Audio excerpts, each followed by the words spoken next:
Hello students, my self Vikas Kumawat, chemistry faculty CLC. Isomerism पढ़ रहे हैं अपन। लास्ट क्लास में अपन ने पढ़ा था फंक्शनल ग्रुप आइसोमेरिज्म।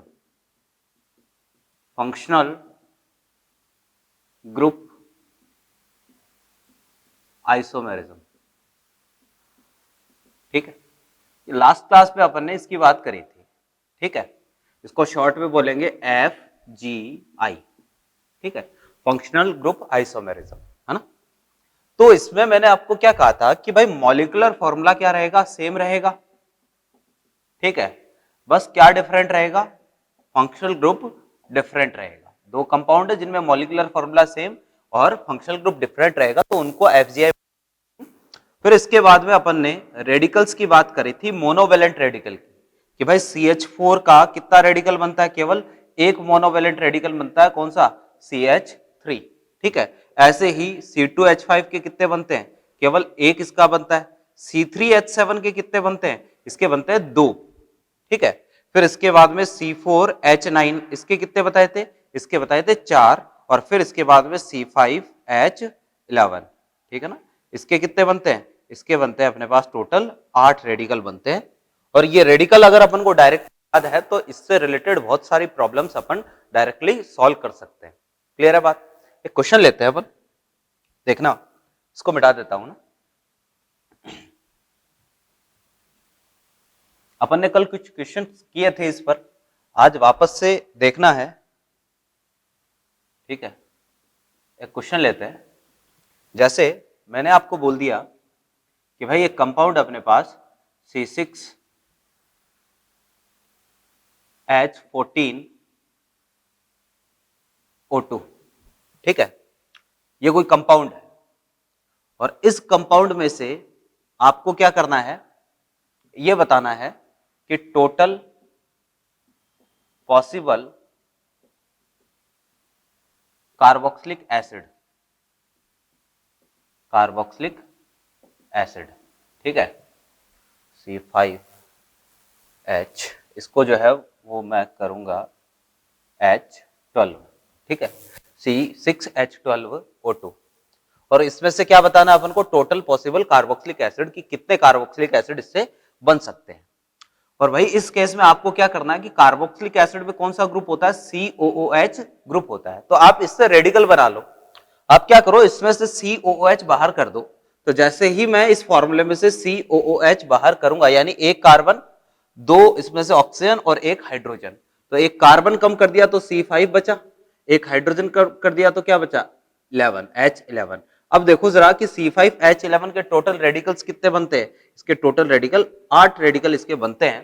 तो इसलिए इस पूरे कंपाउंड के कितने कार्बोक्सिलिक एसिड पॉसिबल है, 8 कार्बोक्सिलिक एसिड पॉसिबल है, ठीक है। तो ऐसे ही अपन को क्या करना होता है भाई, आगे काम करना होता है। एक और क्वेश्चन मैं लेता हूं, ठीक है ना। जैसे आपको मैंने बोल दिया total number of aromatic isomers of C7, ठीक है,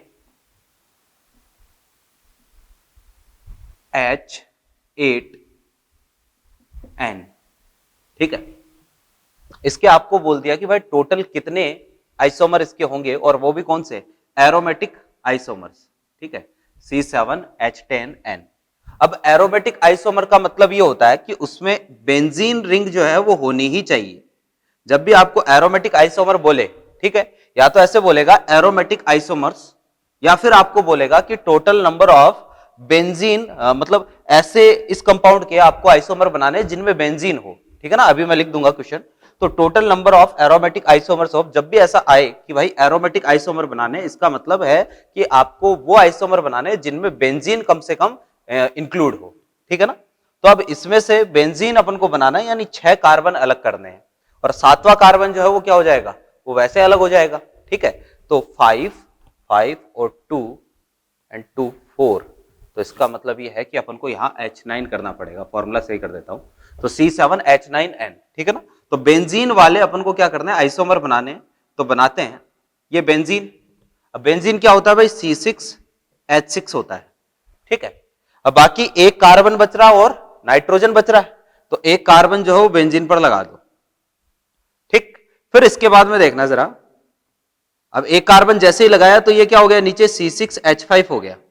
ठीक, हाइड्रोजन कितने बच गए, हाइड्रोजन 4 बच गए। तो एक काम कर रहा हूं, CH2 और ये NH2, चेक करते हैं कि ये वाला फॉर्मूला जो है वो कंपाउंड फॉलो कर रहा है कि नहीं कर रहा, वो फॉर्मूला इस कंपाउंड का है या नहीं है। देखते हैं टोटल कार्बन कितने हैं, 1 2 3 4 5 एंड 6 एंड 7, तो C7। हाइड्रोजन चेक कर लेते हैं, तो एक हाइड्रोजन यहां 1 2 3 4 5, यहां हाइड्रोजन नहीं है, इस कार्बन की वैलेंसी कंप्लीट है, 5 5 एंड 4 9 और ये N, बिल्कुल फॉर्मूला फॉलो हो रहा है, C7H9 और ये N। तो एक आइसोमर ये बन गया। अब आगे से आगे अपन क्या करते हैं, बनाते चलते हैं। तो ध्यान से देखना जरा, एक तो ये आइसोमर हो गया, एक भैया ये आइसोमर भी इसका पॉसिबल है, देखना जरा, ये तो 1 डिग्री एमाइन है, ये 2 डिग्री एमाइन, ये भी तो बन सकता है।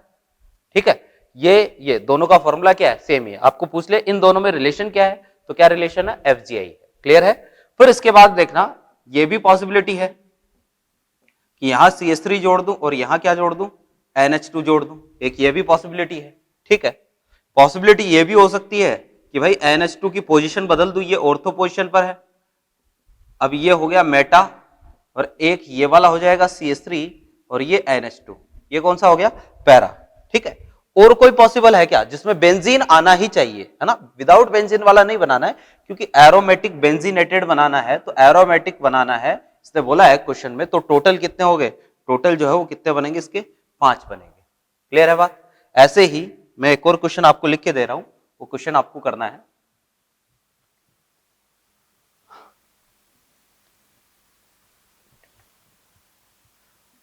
Total number of aromatic isomers of C7H8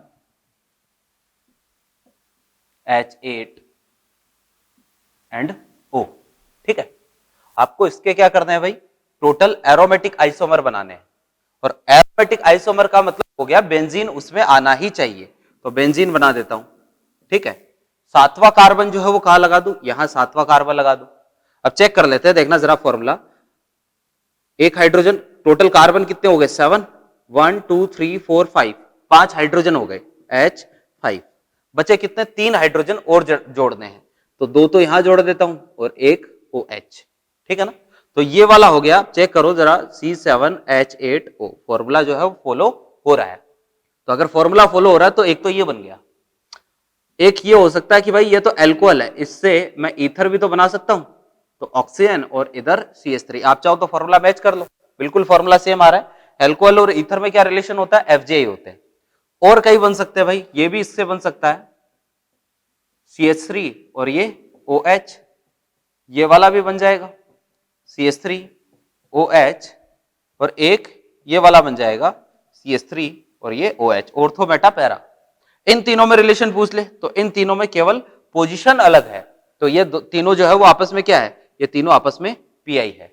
ठीक है, इन दोनों में पूछ ले तो ये एल्कोहल है और ये क्या है, अपने पास ईथर है, तो ये दोनों FGI है। इन दोनों में पूछ ले या इन तीनों के साथ इसका रिलेशन पूछ ले, तो देखना जरा, ये एल्कोहल है और ये क्या है, फिनॉल। तो ये मैंने आपको बताया था कि एल्कोहल और फिनॉल आपस में क्या होते हैं, FGI होते हैं। और इन दोनों में पूछ ले तो ये भी आपस में क्या है, ये अल्कोहल है, ये क्या है, ईथर है, तो ये भी FGI है। तो इस तरीके से कोई भी क्वेश्चन आ जाए तो आपको वहां करना क्या होता है, क्वेश्चन को समझें, ठीक है, फिर उसकी स्ट्रक्चर अपने आप बनाने की कोशिश करें। जितनी ज्यादा इस पर अपन प्रैक्टिस करेंगे ना, आपको उतना ही ज्यादा बेनिफिट मिलेगा, है ना, ये चीजें उतनी ही ज्यादा क्लियर होगी। ठीक है, फिर अपन चलते हैं आगे। तो नेक्स्ट अपने पास है अगली आइसोमेरिज्म, रिंग चेन आइसोमेरिज्म। ठीक है, देखना, अच्छा एक चीज और, ठीक है भाई, FGI में ही एक पॉइंट अपना बाकी है, एक तो होता है भाई एल्का डाइईन। ठीक है, एक तो क्या होता है एल्का डाइईन, एक होता है एल्काइन, RFGI, ये चीज ध्यान रखना। अब ये क्या होता है, एल्का डाई और एल्काइन, ये भी आपस में क्या होते हैं, एफजीआई होते हैं। कैसे, एल्का डाइइन, डाई का मतलब दो, इन का मतलब डबल बॉन्ड, यानी ऐसे कंपाउंड जिनमें दो डबल बॉन्ड होते हैं। एग्जांपल के लिए भाई CH2 डबल बॉन्ड CH और CH डबल बॉन्ड CH2, ये एक कंपाउंड है और एक कंपाउंड ये वाला है, ठीक है। अब इन दोनों कंपाउंड का फॉर्मूला चेक करते हैं, तो कार्बन टोटल C4, हाइड्रोजन कितने हो गए 2 3 4 4 और 2 6, C4H6। इसका चेक करते हैं तो ये भी क्या है C4H6, दोनों का फॉर्मूला सेम आ रहा है। अब इसका नाम अगर लिखूंगा तो 1 2 3 4, 4 कार्बन के लिए क्या लगाऊं भाई, वर्ड रूट ब्यूट। और ये बताया था जब भी सेम टाइप के मल्टीपल बॉन्ड एक से ज्यादा आए तो वर्ड रूट में आगे क्या लगा देते हैं, ए लगा देते हैं, तो इसका नाम हो गया ब्यूटा 1,3 डाइइन। तो जो एल्का डाइइन है ना, एल्का जो वर्ड है वो एक्चुअल में किसको रिप्रेजेंट कर रहा है, इस ब्यूटा को रिप्रेजेंट कर रहा है। तो ये वाला कंपाउंड जिसमें दो डबल बॉन्ड है और इस वाले कंपाउंड में ये क्या है, एक एल्काइन है। तो बस यही मैं बोल रहा हूं कि दो डबल बॉन्ड वाला और एक ट्रिपल बॉन्ड वाला, अगर इनका फॉर्मूला सेम आता है तो ये दोनों भी आपस में क्या माने जाते हैं, ये भी आपस में एफजीआई माने जाते हैं। क्लियर है बात, एल्का डाइइन और एल्काइन ये आपस में क्या होंगे, एफजीआई होंगे, ठीक। तो ये हो गया भाई अपना एफजीआई। एफजीआई के बाद में नेक्स्ट जो आइसोमेरिज्म है वो है आरसीआई, रिंग चेन आइसोमेरिज्म। देखें,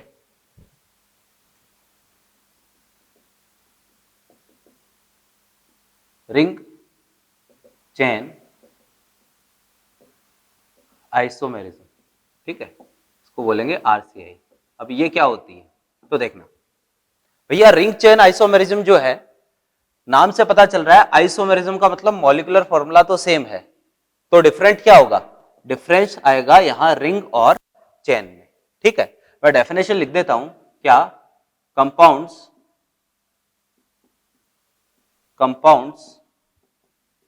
which have same molecular formula but different, but one compound have open carbon chain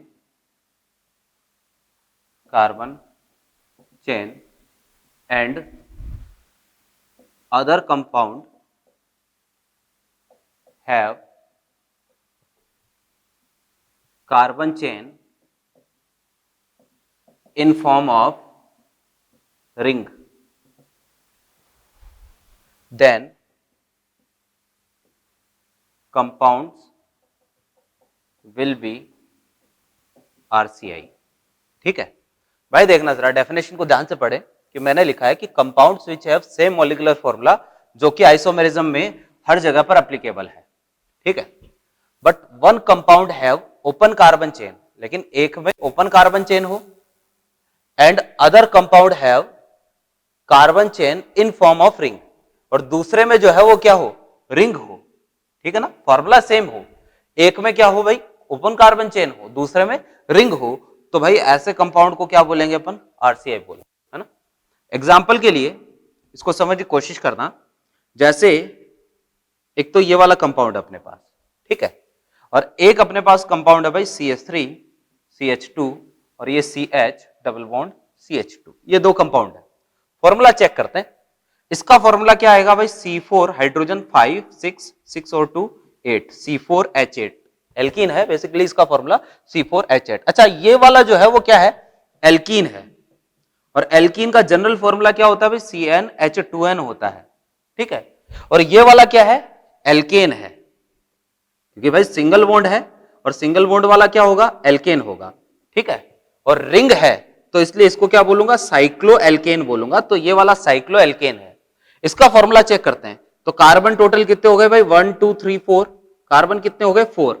hydrogen check करो, तो यहां पर जो है वो कितने हाइड्रोजन होंगे, 2 हाइड्रोजन, क्योंकि 2 वैलेंसी पूरी है। यहां पर भी कितने होंगे, 2 हाइड्रोजन, इसकी भी 2 वैलेंसी कंप्लीट है और 2 खाली है। ऐसे ही यहां पर भी 2 हाइड्रोजन होंगे और यहां पर भी 2 हाइड्रोजन, हर जगह 2 2 हाइड्रोजन है, तो H8।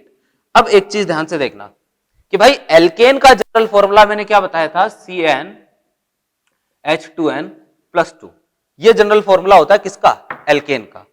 अब ये वाला जो है वो साइक्लो एल्केन है, लेकिन इसका फॉर्मूला क्या आ रहा है? CnH2n आ रहा है। अब ये कैसे हो गया कि भाई एल्केन का फॉर्मूला तो CnH2n होता है, साइक्लो एल्केन का फॉर्मूला जो है वो क्या होता है? CnH2n होता है। ये चीज ध्यान में रखना कि ये वाला जनरल फॉर्मूला जो है वो ओपन चेन कंपाउंड के लिए है, ठीक है, एल्केन में। और अगर मैं बात करूं क्लोज चेन कंपाउंड की या रिंग वाले कंपाउंड की बात करते हैं ना, तो CnH2n यानी साइक्लो एल्केन और एल्कीन, इन दोनों का जनरल फॉर्मूला क्या होता है? सेम होता है। अब ध्यान से देखना जरा, इन दोनों का जो है ये वाला फॉर्मूला क्या आ रहा है? C4H8 और C4H8 दोनों का फॉर्मूला सेम है, जबकि एक में जो कार्बन चेन है ये कैसी है भाई? ओपन कार्बन चेन है, और दूसरे में जो अपनी कार्बन चेन है वो किसके फॉर्म में है? रिंग के फॉर्म में है। तो ये दोनों कंपाउंड एक दूसरे के क्या लगते हैं? ये दोनों कंपाउंड एक दूसरे के RCI लगते हैं, रिंग चेन आइसोमरिज्म। ये रिंग, ये चेन, और दोनों का फॉर्मूला सेम है तो आइसोमर्स, तो both compound are RCI। Clear है बात? ऐसे ही चेक करता है कि एक कंपाउंड में ओपन चेन हो, दूसरे में रिंग हो, तो उनको क्या बोलेंगे? RCI बोलेंगे, है ना। फिर देखना और एग्जांपल देखते हैं। जैसे एक मैंने आपको ये कंपाउंड दे दिया, ठीक है, और एक मैंने आपको ये कंपाउंड दे दिया। अब यहां पर चेक करते हैं, इसमें ओपन कार्बन चेन है और इसमें रिंग है।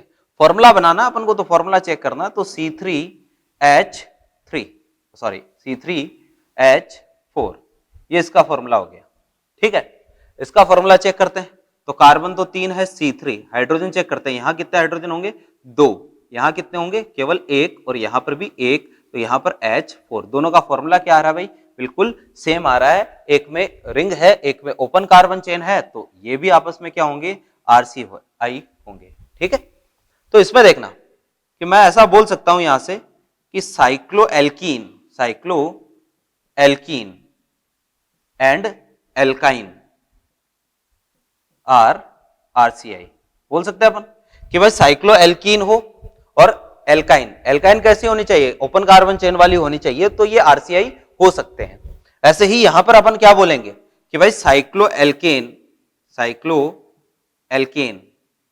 एंड एल्कीन, ठीक है, RCI। तो ये है भाई RCI, रिंग चेन आइसोमरिज्म। छोटा सा है, सिंपल सा काम है। क्या होगा? फॉर्मूला सेम रहेगा, जो कि हर आइसोमरिज्म में सेम रहता ही रहता है, और फॉर्मूले के साथ साथ एक में क्या रहेगी? ओपन कार्बन चेन रहेगी और दूसरे में रिंग होगी, ठीक है। तो इनको क्या बोलेंगे अपन? RCI बोलेंगे। क्लियर है बात? तो भाई ये है RCI। तो इसके बाद में अपन पढ़ रहे हैं नेक्स्ट जो आइसोमेरिज्म है, मेटामेरिज्म, इसकी बात करेंगे। मेटामेरिज्म से क्वेश्चन आते हैं और इसको समझना भी जरूरी है। तो RCI सिंपल सा काम है भाई, RCI से इतने ज्यादा क्वेश्चन नहीं पूछे जाते हैं। Next is metamerism.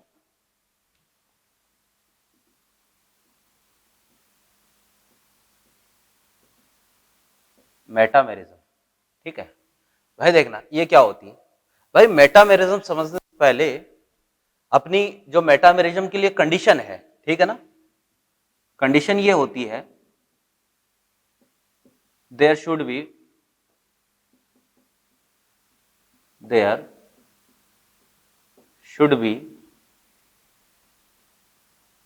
Polyvalent functional group in compound, ठीक है भाई। कंपाउंड में पॉलीवेलेंट फंक्शनल ग्रुप होना चाहिए, ये मेटामेरिज्म। अब नया वर्ड आया है क्या? Polyvalent functional group. सिंपल सा है, कोई ऐसे कोई बड़ी चीज नहीं है, पढ़ चुके हैं अपन। तो पॉलीवेलेंट फंक्शनल ग्रुप को समझ लेते हैं। एक तो होता है भैया मोनोवेलेंट फंक्शनल ग्रुप, ठीक है, और एक होता है पॉलीवेलेंट फंक्शनल ग्रुप। तो मतलब क्या होता है भाई? मोनोवेलेंट का मतलब जिसकी वैलेंसी एक ही हो, जिसकी एक वैलेंसी हो। पॉलीवेलेंट का मतलब एक से ज्यादा वैलेंसी हो, ठीक है। तो मोनोवेलेंट फंक्शनल ग्रुप में कौन कौन से फंक्शनल ग्रुप आते हैं? जैसे COOH, इसकी एक ही वैलेंसी खाली है, तो ये मोनोवेलेंट फंक्शनल ग्रुप है। पॉलीवेलेंट में जैसे भाई ईथर, ये एक पॉलीवेलेंट फंक्शनल ग्रुप है। और पॉलीवेलेंट में भी इसको आप क्या बोलोगे? बाईवेलेंट बोलोगे, दो वैलेंसी खाली है। एल्डिहाइड मोनोवेलेंट है, एक ही वैलेंसी खाली है। 2 डिग्री एमाइन पॉलीवेलेंट है, बाईवेलेंट है, ठीक है। इसके अलावा SO3H हो गया, OH हो गया, NH2 हो गया, ठीक है, और भी बहुत सारे हैं, COX हो गया, ठीक है। ये सारे के सारे कैसे हैं? मोनोवेलेंट फंक्शनल ग्रुप है, ठीक है। SH हो गया, ठीक है। और पॉलीवेलेंट की बात करें तो 2 degree amine, 3 degree amine polyvalent. इसके अलावा एनहाइड्राइड COO, ये भी कैसा है? बाईवेलेंट है, 2 वैलेंसी खाली है तो बाईवेलेंट है। इसके अलावा और देखें COO, ये वाला भी कैसा है? बाईवेलेंट है। ये क्या है? एस्टर, तो एस्टर भी कैसा है? बाईवेलेंट है। इसके अलावा और फंक्शनल ग्रुप जो पॉलीवेलेंट हो तो कीटोन, ठीक है ना, तो कीटोन जो है वो भी कैसा है? बाईवेलेंट है। तो अब देखना जरा कि एक तो मोनोवेलेंट है, एक पॉलीवेलेंट है, और कंपाउंड मेटामेरिज्म शो करे, ठीक है, तो इसकी कंडीशन क्या है कि कंपाउंड में क्या होना चाहिए? पॉलीवेलेंट फंक्शनल ग्रुप होना चाहिए। यानी अगर ये वाले फंक्शनल ग्रुप आएंगे, इसको ध्यान से पढ़ना, इनमें से कोई फंक्शनल ग्रुप देख लो कभी भी, तो कभी भी मेटामेरिज्म शो नहीं होगी। वो दो कंपाउंड, अगर दोनों में से किसी भी एक कंपाउंड में इनमें से कोई फंक्शनल ग्रुप है तो मेटामेरिज्म शो नहीं होगी। क्लियर है? और अगर इनमें से कोई फंक्शनल ग्रुप आ रहा है तो हो सकता है कि वो मेटामेरिज्म शो करे। तो ये कंडीशन मस्ट है क्या? कि भाई मेटामेरिज्म के लिए पॉलीवेलेंट फंक्शनल ग्रुप होना चाहिए। क्लियर है? फिर second condition, functional group should be same in both compounds, ठीक है, या इन ऑल कंपाउंड्स। एक से ज्यादा भी हो सकते हैं आइसोमर, ठीक है ना। तो functional group should be same in all compound. दूसरी कंडीशन है, पहली तो हो गई भाई इनमें से कोई ना कोई फंक्शनल ग्रुप होना चाहिए। फिर जिन दो कंपाउंड को आप चेक कर रहे हो कि मेटामेरिज्म शो करेगा या नहीं करेगा, उन दोनों में फंक्शनल ग्रुप सेम ही होना चाहिए, फंक्शनल ग्रुप नहीं बदलना चाहिए। ऐसा नहीं होना चाहिए कि एक में 2 डिग्री एमाइन है और दूसरे में 3 डिग्री एमाइन आ जाए, ऐसा नहीं होना चाहिए। अगर एक में 2 डिग्री एमाइन है तो दूसरे वाले में भी 2 डिग्री एमाइन ही होना चाहिए। क्लियर है बात? ये अपने पास अगली कंडीशन। अब देखना जरा कि मेटामर्स होते क्या है। तो इसमें मैं बोलूंगा if there is a difference between the groups या between the alkyl groups attached on polyvalent functional group, then compounds will be known as metamers, and this isomerism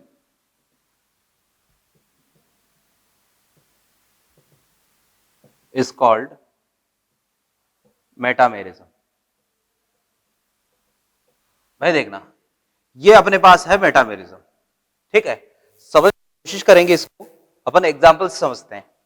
भाई जैसे एक कंपाउंड है मेरे पास CH3 CH2 CH2 और ये CH3, एक ये कंपाउंड है, ठीक है। और एक और कंपाउंड है मेरे पास CH3 CH2O और ये CH2 CH2 CH2 CH3, ठीक है। ये दो कंपाउंड है, इसमें फंक्शनल ग्रुप कौन सा है? ईथर, यानी दोनों में फंक्शनल ग्रुप ईथर है। ये भी ईथर है और ये भी ईथर है। इसका मतलब अपनी सेकंड कंडीशन फुलफिल हो रही है। क्लियर है? फिर ईथर जो है वो एक बाईवेलेंट है, यानी पॉलीवेलेंट फंक्शनल ग्रुप है, तो ईथर जो है पॉलीवेलेंट है, तो फर्स्ट कंडीशन भी फुलफिल हो रही है। अब चेक करते हैं मेटामेरिज्म। फॉर्मूला जरूर चेक करना चाहेंगे, फॉर्मूला सेम है या नहीं है। तो कार्बन टोटल कितने हो गए? C4, हाइड्रोजन टोटल कितने हो गए? 6 और 4 H10O, ठीक। इसका फॉर्मूला क्या है? C कितने हैं? 4, हाइड्रोजन कितने हैं? 10O। फॉर्मूला क्या है दोनों का? सेम, C4H10O एंड C4H10O, दोनों का फॉर्मूला सेम है, ठीक है।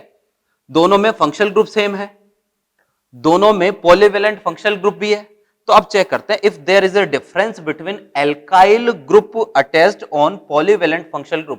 ध्यान से देखना, यहां कौन सा एल्काइल ग्रुप अटैच है, ये वाला इधर एन प्रोपाइल और इधर क्या है, इधर मिथाइल, ठीक। जबकि सेकंड कंपाउंड में इधर क्या है, इधर इथाइल और इधर भी इथाइल। भाई इनमें सारी चीजें सेम है, ठीक है, बस पॉलीवेलेंट फंक्शनल ग्रुप के दोनों तरफ जुड़े हुए एल्काइल ग्रुप में डिफरेंस आ रहा है। इधर इधर मिथाइल और एन प्रोपाइल जुड़े हैं, जबकि इसमें इथाइल और इथाइल जुड़े हैं। बस इन फंक्शनल, इन सब्स्टिट्यूएंट ग्रुप में इधर उधर जो जुड़े हैं अपने पास एल्काइल ग्रुप, इनमें डिफरेंस आ रहा है। अगर ऐसी कंडीशन आती है तो इनको बोलते हैं मेटामर्स। यानी ये दोनों एक दूसरे के क्या लगते हैं भाई साहब, ये दोनों एक दूसरे के मेटामर्स लगते हैं। यानी दोनों जो है वो एक दूसरे के मेटामर्स है। क्लियर है बात? ऐसे अपन को चेक करना, क्या वापस से देख लो, पहली कंडीशन तो है पॉलीवेलेंट फंक्शनल ग्रुप होना चाहिए, यानी इनमें से कोई फंक्शनल ग्रुप होना चाहिए, ठीक है। फिर दूसरी कंडीशन है क्या, कि भाई कंपाउंड में जितने भी फंक्शनल ग्रुप, दो कंपाउंड आपको दे रखे हैं उनमें फंक्शनल ग्रुप क्या है, सेम होना चाहिए, ठीक है। फिर दोनों तरफ के जो एल्काइल ग्रुप है उनमें डिफरेंस होना चाहिए। आप इसको ऐसे भी बना सकते हो, ध्यान से देखना, सेम कंपाउंड को भैया मैं ऐसे भी बना सकता हूं, ये वाला भी देखना, ये भी क्या है, C4H10O है, फॉर्मूला इसका भी यही है।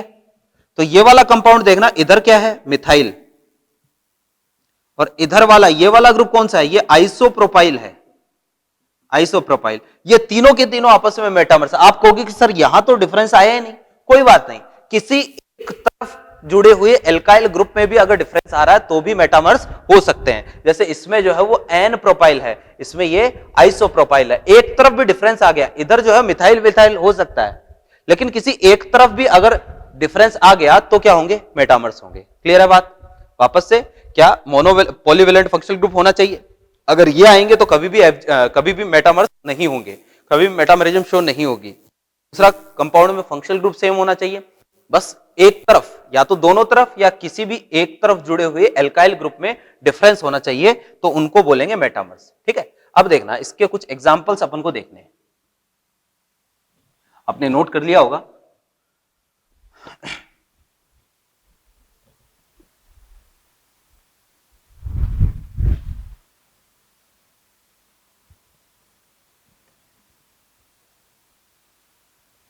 देखें,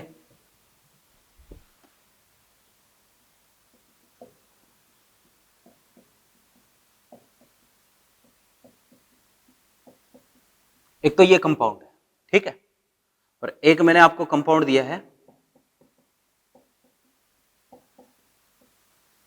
ये वाला, ये दो कंपाउंड है, आपको रिलेशन पूछ लिया दोनों में क्या रिलेशन है, ठीक है ना। तो भाई देखना जरा, यहां चेक करते हैं, 1 2 3 4 5, 1 2 3 4 5, ठीक है भाई, दोनों में कार्बन सेम है, दोनों में फंक्शनल ग्रुप भी सेम है, और दोनों में हाइड्रोजन भी सेम है, फॉर्मूला सेम है, ठीक है। तो भाई दो तरीके से आइसोमेरिज्म इनमें हो सकती है।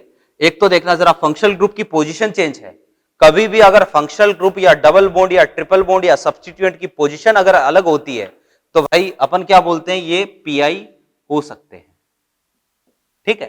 तो इनमें एक रिलेशन तो आ गया पोजिशनल आइसोमर्स का। फिर देखना कि भाई ये पॉलीवेलेंट फंक्शनल ग्रुप कौन सा है, ये कीटोन, ये पॉलीवेलेंट फंक्शनल ग्रुप कौन सा है, कीटोन। कीटोन के इधर मिथाइल जुड़ा है और इधर जुड़ा है एन प्रोपाइल, कीटोन के इधर इथाइल जुड़ा है और इधर जुड़ा है इथाइल। तो दोनों तरफ जुड़े हुए एल्काइल ग्रुप में डिफरेंस आ रहा है, तो ये दोनों क्या है, मेटामर्स। यानी आपको अगर पूछे कि इन दोनों में रिलेशन क्या है, तो रिलेशन पोजिशनल आइसोमर्स भी है, मेटामर्स भी है, दोनों रिलेशन है। अगर ऑप्शन में मान लो पहला ऑप्शन आपको दे दे, जैसे सीआई दे दिया, दूसरा ऑप्शन आपको पीआई दे दिया, तीसरा ऑप्शन आपको मेटामर्स दे दिया, ठीक है, और चौथा ऑप्शन जैसे आपको आरसीआई दे दिया, ठीक है, तो ऐसे चार ऑप्शन दे दिए। अब चार में से कोई एक अगर चूज करना है, ठीक है, तो आप चूज करोगे मेटामर्स को। क्लियर है बात? या फोर्थ में अगर मैं बोल दूं सेकंड एंड थर्ड बोथ, ठीक है, फोर्थ ऑप्शन में मैं ऐसा बोल दूं, तब तो किसको चूज करोगे, फोर्थ को। लेकिन अगर फोर्थ में बोथ ऑप्शन ना हो, ठीक है, और कोई एक ही मेरे को क्या करना है, सिलेक्ट करना है, तो मेटामर्स को ज्यादा प्रेफरेंस देंगे। अब एक चीज कि अपन क्या पढ़ रहे हैं, अपन जो है वो स्ट्रक्चरल आइसोमर्स पढ़ रहे हैं, हो सकता है कि दो कंपाउंड में एक से ज्यादा टाइप की आइसोमेरिज्म एक साथ शो हो रही हो। अगर यह केस आ जाए तो आपको एक रूल बता देता हूं।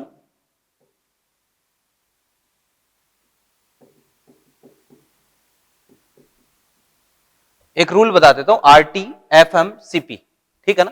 ये रूल आपको ध्यान में रखना है। हालांकि ये कोई रूल नहीं है, नीट में जो क्वेश्चंस आए हैं उन क्वेश्चंस के अकॉर्डिंग ही ये प्रेफरेंस ऑर्डर दिया गया है, ठीक है ना। मतलब अगर किसी कंपाउंड में मान लो एक से ज्यादा टाइप की, कोई दो कंपाउंड है उनमें एक से ज्यादा टाइप की आइसोमरिज्म शो हो रही है, मान लो वो फंक्शनल ग्रुप आइसोमर भी है और मान लो वो चेन आइसोमर्स भी है, तो ज्यादा प्रेफरेंस आप जो है वो किसको दोगे, फंक्शनल ग्रुप को ज्यादा प्रेफरेंस दोगे, ठीक है। ऐसे ही पोजिशनल आइसोमर्स भी है, मेटामर्स भी है, तो ज्यादा प्रेफरेंस किसको दोगे, मेटामर्स को। लेकिन कब, जब आपको एक ही चॉइस करनी हो, ठीक है ना। ऑप्शन में जो है वो मान लो दोनों के दोनों टिक ना करने हो, केवल सिंगल अपन को सिलेक्ट करना है, तो इस केस में आप जो है वो ये ध्यान में रखना, ठीक है ना। फिर देख, तो हो सकता है, ये भी हो सकता है, पॉसिबिलिटी है कि मेटामर्स जो है वो क्या हो, पोजिशनल आइसोमर्स हो सकते हैं। मेटामर्स शुड बी, मेटामर्स में बी पोजिशनल आइसोमर्स ऑल्सो, ठीक है। फिर देखो और एग्जांपल देखते हैं।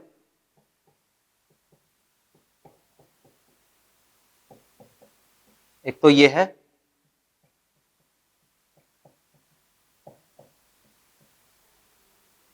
एक अपने पास ये एग्जांपल है, ये दो एग्जांपल है। तो इनको ध्यान से देखना, आपको पूछ लिया रिलेशन क्या है। तो पहले तो ये कौन सा फंक्शनल ग्रुप है भाई, ये फंक्शनल ग्रुप, क्या दोनों में फंक्शनल ग्रुप सेम है, बिल्कुल सेम है, COO। अब फंक्शनल ग्रुप कौन सा है, तो भैया ये है एस्टर, और ये भी कौन सा है, ये भी एस्टर है। फॉर्मूला जरूर चेक करेंगे, तो कार्बन कितने 1 2 3 4, 4 कार्बन है तो C4, यहां पर भी 4 कार्बन है तो C4। हाइड्रोजन कितने 3 3 6 और 2 8, H8, ठीक।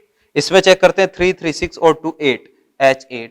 ऑक्सीजन 2 है तो O2 और O2, फॉर्मूला सेम है, फंक्शनल ग्रुप दोनों में सेम है।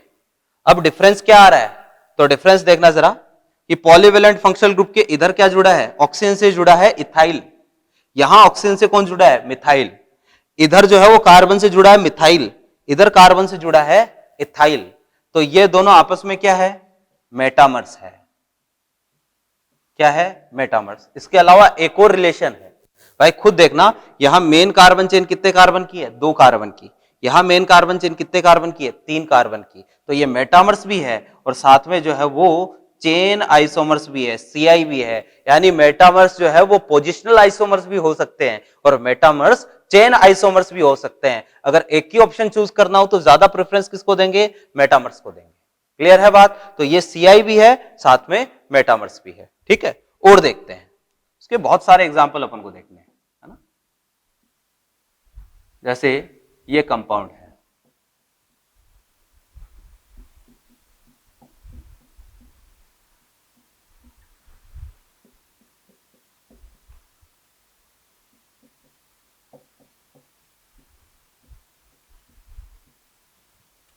भाई आपको पूछ लिया इन दोनों में क्या रिलेशन है, ठीक है। आप कहोगे कि सर दोनों के दोनों हमें तो एक जैसे ही दिखाई दे रहे हैं, ठीक है ना, लेकिन डिफरेंस है, ध्यान से देखना जरा। पहले तो पॉलीवेलेंट फंक्शनल ग्रुप कौन सा है, ये ईथर, ठीक है। ऑक्सीजन से एक तरफ ये क्या है भाई, इसका नाम साइक्लो, और 6 कार्बन है तो हेक्स, और क्योंकि रेडिकल है तो वाइयल, साइक्लोहेक्सिल। और इस वाले रेडिकल का नाम क्या बताया था, इसका नाम बताया था भाई बेंजिल, ठीक है। फिर देखो इधर क्या जुड़ा है, इधर जुड़ा है फेनिल, और इधर जो है ये मिथाइल और साइक्लोहेक्सिल, ठीक है। तो ये रेडिकल जुड़े हैं। अब ध्यान से देखना कि ऑक्सीजन के दोनों तरफ दाएं और बाएं जुड़े हुए जो एल्काइल ग्रुप है इनमें डिफरेंस आ रहा है, तो ये भी क्या है भाई, आपस में मेटामर्स है। क्लियर है बात। और देखो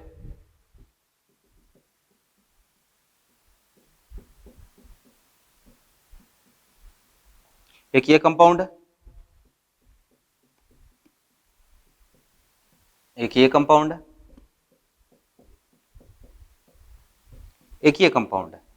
इन तीनों में रिलेशन पूछ ले कि भाई इन तीनों में रिलेशन क्या है। 2 रिलेशन हो सकते हैं, कौन कौन से आप खुद सोचो अपने मन में कि भाई इनमें क्या क्या रिलेशन हो सकते हैं। पहला रिलेशन तो ये है कि भाई देखना जरा, ये ऑर्थो, ये मेटा और ये पैरा, ऐसे ही ऑर्थो मेटा और ये पैरा, ऑर्थो मेटा और ये पैरा, कि एक में CH3 ऑर्थो पर है, इसमें मेटा पर है और इसमें पैरा पर है। तो एक तो हो गए, ये तीनों की तीनों आपस में क्या हो सकते हैं भाई, PI हो सकते हैं, पोजिशनल आइसोमर्स हो सकते हैं। एक तो ये रिलेशन हो गया। इसके साथ ही देखना, ये ईथर पॉलीवेलेंट फंक्शनल ग्रुप, ठीक।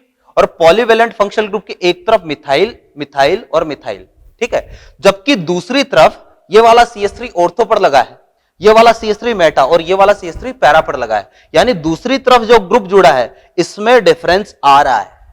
मैंने कहा था कि भाई अगर किसी एक तरफ भी डिफरेंस आता है, एक तरफ के एल्काइल ग्रुप में भी अगर डिफरेंस आता है तो इसका मतलब वो मेटामर्स भी हो सकते हैं। तो ये पीआई भी है और साथ में मेटामर्स भी है। क्लियर है बात? और एग्जांपल देखते हैं, इसको मिटा रहा हूं।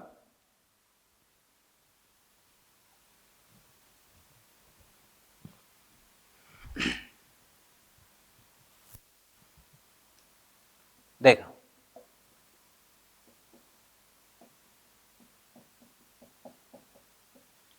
एक तो ये कंपाउंड है, ठीक है, ओके, एक ये कंपाउंड है CH3 CH2N और CH2 CH3 और ये CH3, एक ये कंपाउंड है। और एक और कंपाउंड मैं बना रहा हूं CH3H और CH3N और CH3 और ये CH3, तीन कंपाउंड है, तीनों में रिलेशन देखना है। तो ध्यान से देखना, ये वाला क्या है, पहली बात तो पॉलीवेलेंट फंक्शनल ग्रुप है। कौन सा है ये? 3 डिग्री एमाइन, और 3 डिग्री एमाइन पॉलीवेलेंट होता है। ये भी कौन सा है? ये भी 3 डिग्री एमाइन है। नाइट्रोजन 3 कार्बन से जुड़ा है, ये भी 3 डिग्री एमाइन है। अच्छा, फॉर्मूला सेम है क्या सब में? चेक कर लो भाई, नाइट्रोजन तो सब में एक एक दिख रहा है, कार्बन कितने 1 2 3 4 5, इसमें भी कितने 5 और इसमें भी कितने दिख रहे हैं भाई? 5 दिख रहे हैं, ठीक है ना। और हाइड्रोजन जो है वो भी क्या है? सेम है, तो फॉर्मूला भी सेम है। फिर इसमें देखना, ये क्या है? प्रोपाइल, ये मिथाइल और ये मिथाइल, इसमें ये मिथाइल मिथाइल और ये आइसोप्रोपाइल, ये वाला कौन सा है? आइसोप्रोपाइल। जबकि ये वाला कौन सा है? ये है एन प्रोपाइल। तो एक तो है एन प्रोपाइल, एक है आइसोप्रोपाइल, ठीक है।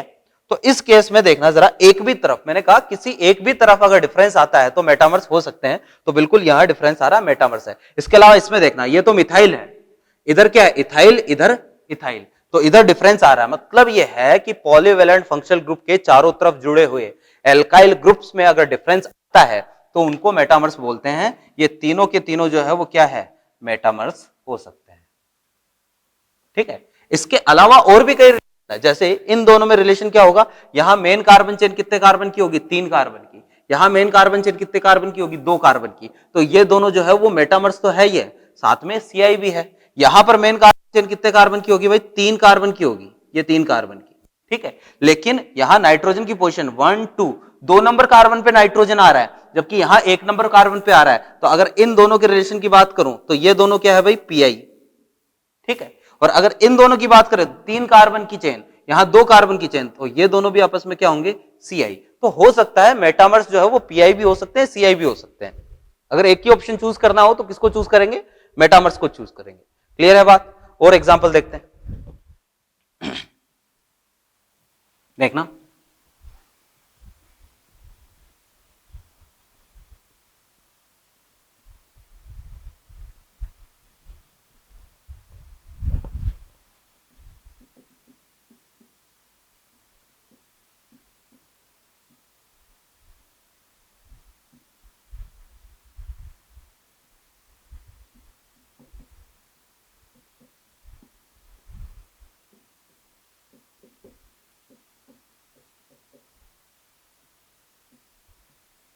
इन दोनों में देखना जरा रिलेशन क्या हो सकता है, ठीक है। तो रिलेशन के लिए सबसे पहले फंक्शनल ग्रुप कौन सा है ये पहचाना सीखो, COOCO। ये फंक्शनल ग्रुप कौन सा होता है भाई? ये फंक्शनल ग्रुप होता है अपने पास एन हाइड्राइड। क्लियर है बात? तो ये एन हाइड्राइड है। ये वाला फंक्शनल ग्रुप कौन सा है?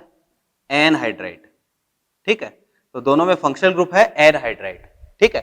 अब देखना, इधर जुड़ा है अपने पास आइसोप्रोपाइल, इधर जुड़ा है इथाइल। अच्छा, फॉर्मूला जरूर चेक कर लेते हैं पहले।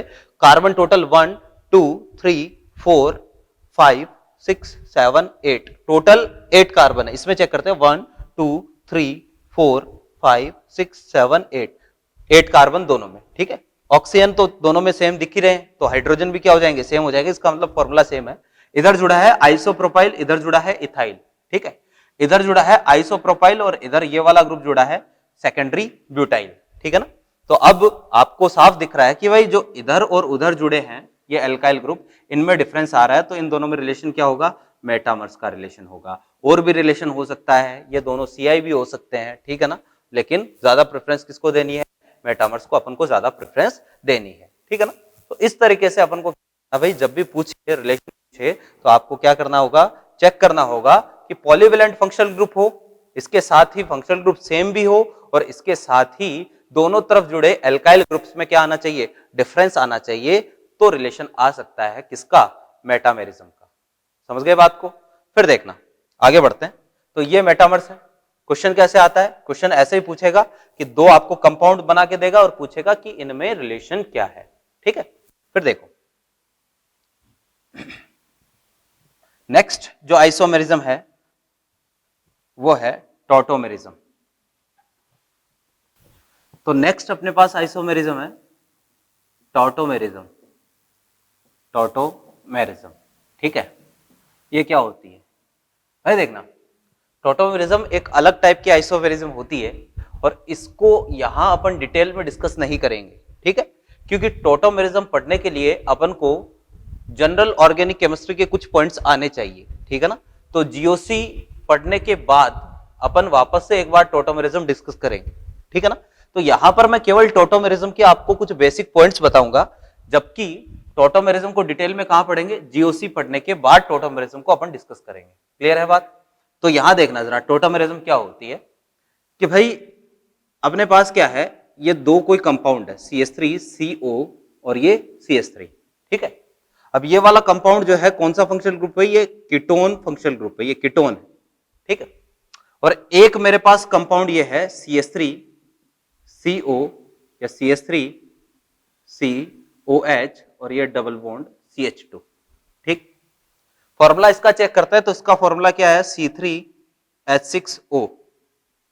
इसका फॉर्मूला क्या है, C3H6O। दोनों का फॉर्मूला क्या है, सेम है। ये कीटोन है। अगर इसकी बात करें तो ये ध्यान से देखना, डबल बॉन्ड के लिए क्या काम में लेते हैं अपन, इन, और OH के लिए क्या काम में लेते हैं, याद करो OH का सफिक्स, डबल बॉन्ड का सफिक्स इन, OH का सफिक्स क्या होता है, ऑल। तो ओवरऑल इसको अपन मिला के बोलेंगे इनॉल। तो इसका जो फंक्शनल ग्रुप है ये कौन सा है, इनॉल, ठीक। एक कीटोन एक इनॉल, ठीक है ना। तो अब होता क्या है कि अगर इस कंपाउंड को या इस कंपाउंड को आप क्या करते हो, एसिडिक या बेसिक मीडियम में रखते हो। कहने का मतलब यह है कि मेरे पास एक कंटेनर है और इस कंटेनर में मैंने ये वाला कंपाउंड जो भर रखा है, ठीक है ना, ये कीटोन भर रखी है। इस कीटोन का कॉमन नेम भी होता है जो मैंने आपको बताया था, क्या, एसीटोन। तो एक कंटेनर है, इस कंटेनर में आपने एसीटोन भरा हुआ है, ठीक है ना, और दूसरा कंटेनर है, ठीक है, और इस कंपाउंड में आपने ये वाला इनॉल भरा हुआ है, ठीक है। अब देखना होता क्या है कि जब आप किसी कंपाउंड में, जैसे ये कीटोन है, ठीक है ना, ये इस कंटेनर में मैंने लिया हुआ था, तो आपने इसमें थोड़ा सा क्या कर दिया भाई, एसिड मिला दिया, या थोड़ा सा क्या कर दिया, बेस मिला दिया। एसिड का मतलब होता है H+ और बेस मिलाने को, बेस को अपन OH- से इंडिकेट करेंगे। क्लियर है। तो जब इस कंपाउंड में थोड़ा सा एसिड या बेस मिलाते हो तो यह देखा जाता है कि यह वाला कंपाउंड जो है वो इसमें चेंज हो जाएगा, H+ या OH- की प्रेजेंस में ये वाला कंपाउंड किस में बदल जाएगा, इस कंपाउंड में बदल जाएगा, और ये वाला कंपाउंड साइमल्टेनियसली इसमें बदल जाएगा। कहने का मतलब है लगातार ये वाला कंपाउंड इसमें बदलता रहेगा और ये वाला कंपाउंड इसमें बदलता रहेगा, और एक टाइम ऐसा आएगा जब जितना कंपाउंड इसमें बदला है उसी टाइम पर उतना ही कंपाउंड वापस से इसमें बदल जाए। इस टाइम को अपन बोलते हैं इक्विलिब्रियम। क्या बोलते हैं, इक्विलिब्रियम। तो इक्विलिब्रियम का मतलब क्या है कि जितना कंपाउंड, अभी देखना इक्विलिब्रियम वाला अपने पूरा एक चैप्टर है फिजिकल केमिस्ट्री में, तो इक्विलिब्रियम को भी फिजिकल में डिटेल पढ़ने वाले हैं। तो अभी के लिए केवल इतना ध्यान में रखना, क्या होगा कि अगर इस कंपाउंड को आप क्या करते हो, एसिडिक या बेसिक मीडियम में रखते हो, ठीक, और जैसे ही एसिडिक या बेसिक मीडियम में रखोगे तो एक्सपेरिमेंटली ये देखा जाता है कि ये वाला कंपाउंड जो है वो किसमें बदल जाएगा, इनॉल में, यानी कीटो फॉर्म। इसको बोलते हैं कीटो फॉर्म, क्योंकि कीटोन से बना है ना, तो इसको बोलते हैं कीटो और इसको बोलते हैं इनॉल। तो जैसे ही इसको एसिडिक या बेसिक मीडियम में रखते हो, दोनों में से कोई भी मीडियम हो सकता है, तो कीटो फॉर्म जो है वो किसमें बदल जाता है, इनॉल में, और इनॉल फॉर्म जो है वो किसमें बदल जाता है, कीटो में। और थोड़ी देर बाद में इन दोनों में जितना कीटो इनॉल में बदलता है उतना ही इनॉल वापस से कीटो में बदलना स्टार्ट हो जाता है। इस कंडीशन को अपन बोलते हैं इक्विलिब्रियम। इक्विलिब्रियम। ठीक है, तो इस कंडीशन को बोलते हैं भाई इक्विलिब्रियम। ठीक है, तो थोड़ी देर बाद में इनके बीच में क्या आ जाता है, इक्विलिब्रियम आ जाता है। तो इस तरीके की, अब देखना जरा, दोनों का फॉर्मूला सेम है, एक कीटो फॉर्म है, दूसरा इनोल फॉर्म है। इस तरीके की जो टॉटोमेरिज्म, इस तरीके की जो आइसोमेरिज्म होती है उसको क्या बोलेंगे, टॉटोमेरिज्म बोलेंगे। इसको डिफाइन कैसे करेंगे, डिफाइन ऐसे करेंगे, if molecular formula is same but both compounds are in dynamic equilibrium